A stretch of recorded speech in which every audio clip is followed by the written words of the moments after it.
Hello everyone, Kyle with Effective Fitness here to talk to you about home gyms. I'm sure you've seen pictures of this one on the Police Post training page and the Effective Fitness Instagram page, but this is mine, so I'm here to share it with you all and talk about how I got here.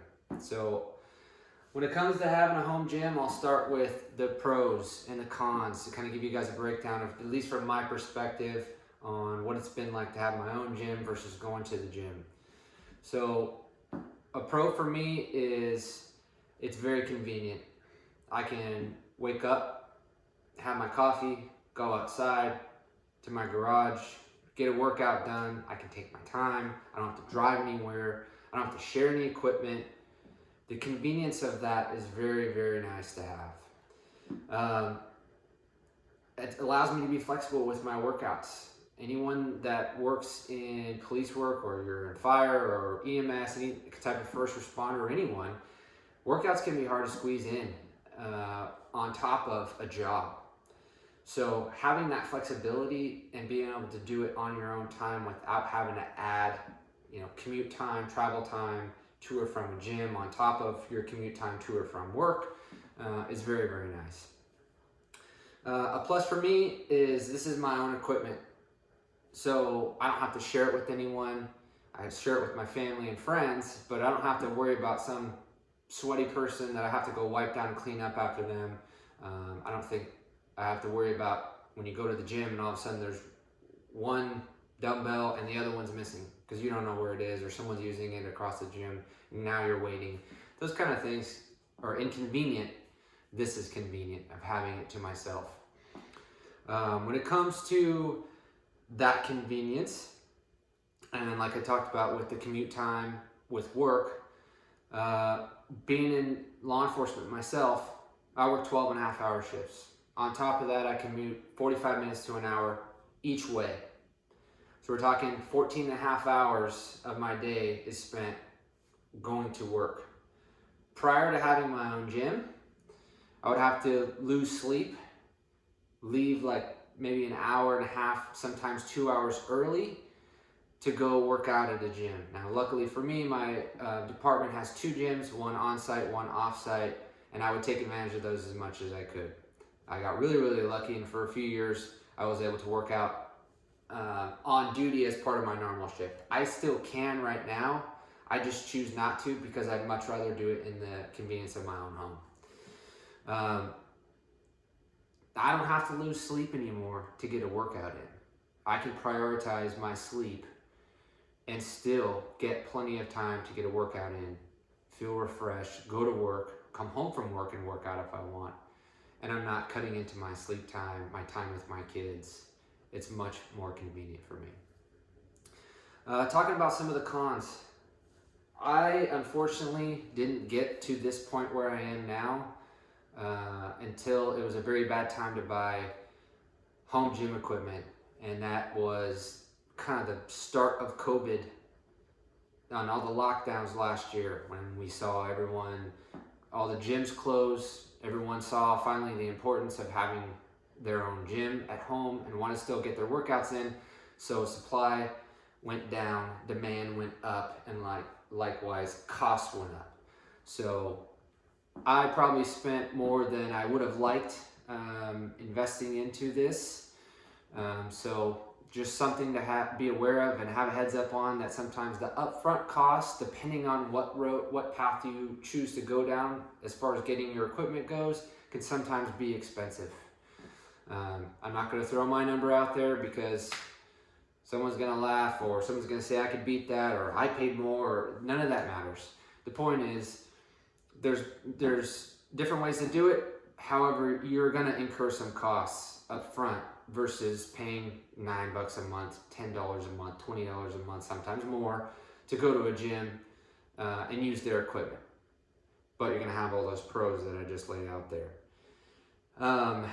With that supply going down, at least right now, I think we're starting to get a little bit better. If you want a certain manufacturer, obviously a lot of people like Rogue. They're very, very large in the industry. Their products are hard to come by. The demand for them is so high that they simply cannot keep up with the amount of requests there are for their equipment. So what happens is you have all these other manufacturers that start to get in the game, and sometimes you're going to get weird equipment, something funky. The standards aren't as high, so something to be aware of. Could be a con. For me personally, I ended up buying all from the same place. You're going to see, of course, this company's logo is stamped on everything as part of their marketing, I'm sure. PRX. They had everything in stock that I was looking for at the time. I wanted to get a certain amount of equipment to start, and I went through them. I love everything I have so far. I don't have any complaints. I thrash everything around. You might see plenty of pictures where my gym looks very clean and maybe not used. That's not the case. I just have OCD and like to keep it very clean. So I wipe down the floors, I wipe down my stuff pretty regularly. I want it to last a long time. So that kind of brings me to how did I get here? So I've been dreaming of having my own home gym for 10 to 15 years. The houses that I've lived in prior to this one, the space didn't allow for it. I didn't own my own home before, so that kind of played into it. Once I finally got to this space where I was able to complete my dream, that's when I went all in as far as getting as many things as I could at one time to really have a good solid foundation. Now, obviously, there's still going to be more equipment that I would like to have, but I have a very good base now. So I started many years ago, not many, but with simple TRX bands.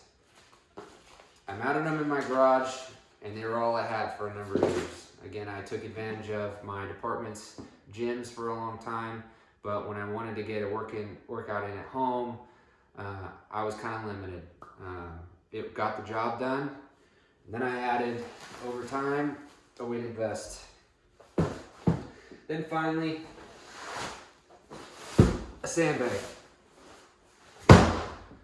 So why am I telling you this? I'm telling you this because you don't have to get here right away. I threw a lot of money at trying to get almost everything I wanted all at one time, but you can start small and you can stay in shape. If I were to throw out my number 3 or top 3 picks for equipment on what I would purchase first, I would say a sandbag, a kettlebell, and probably a weighted vest. If that's something that you use or wear regularly. For me, I wear one on duty, so I want to know what it feels like to run in it, jump in it, move weight in it for short periods of times, high intensity times, long duration, short duration. It doesn't matter. I want to experience it all, so it's not a surprise to me when I'm on duty going, wow, having all this extra equipment on me really sucked. I want to be prepared for that, so I train with it regularly. At this point, like I said earlier, I'm still trying to gather more equipment. I'm seeing little tiny things that I would like here and there. I've saved some money in certain areas that I'm not really stressing about getting a bunch more stuff. I can really pretty much destroy my body with what I have. So if you guys ever want any help or any direction on where to go with starting your own home gym, feel free to reach out to us.